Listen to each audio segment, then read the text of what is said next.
यड्राव येथे अवैध घरगुती गॅस सिलेंडर साठ्यावर शहापूर पोलिसांची कारवाई।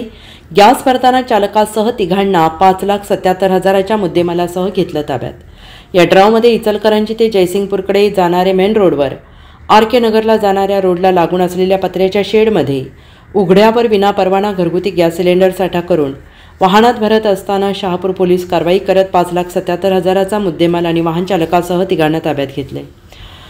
शकील रफीक अरब वय वर्ष 52, कृष्णानगर महालक्ष्मी गल्ली नंबर 8 शहापूर इचलकरंजी। अरीफ बाबूसाहेब शेख वय वर्ष 21, व्यवसाय टेम्पो ड्रायव्हर, राहणार इंदिरानगर थोरात चौक Ichalkaranji.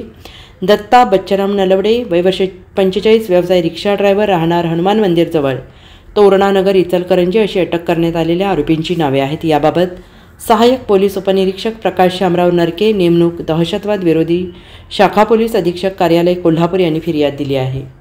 Bureau report SBN Marathi, Yadrav.